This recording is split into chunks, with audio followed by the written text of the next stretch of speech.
దారిద్ర్యాన్ని దహనం చేసేస్తుంది. అది ఎటువంటి దారిద్ర్యమైనా సరే, ఆర్థికంగా మీరు ఇబ్బందులు పడుతున్నా, ఏ విధంగా ఇబ్బందులు పడుతున్నా సరే దాని నుంచి దూరం అయిపోయే, అంటే ఆ దారిద్ర్యం నుంచి దూరం అయిపోయే అద్భుతమైన మార్గాన్ని మనకి దారిద్ర్య దహన శివ స్తోత్రం ఇస్తుంది.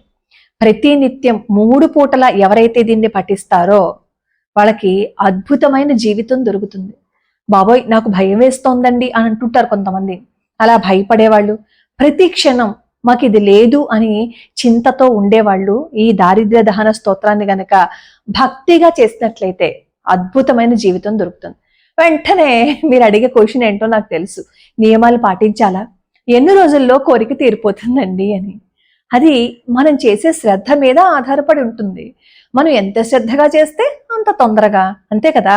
మనం స్పీడ్గా నడుచుకుంటూ వెళ్ళామని అనుకోండి, మనం వెళ్ళవలసిన ఊరికి తొందరగా చేరుతాం.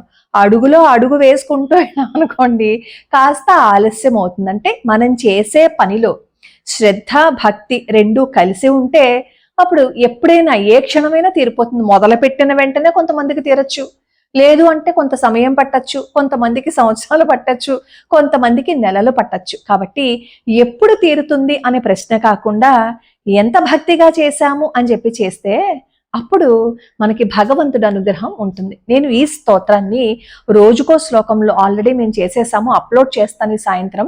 మీరు దాన్ని చూసి నేర్చుకున్నా సరే, లేదు అంటే మనకి గూగుల్లో కూడా ఈ స్క్రిప్ట్ దొరుకుతుంది, అది మీరు ప్రతినిత్యం చదివినా సరే.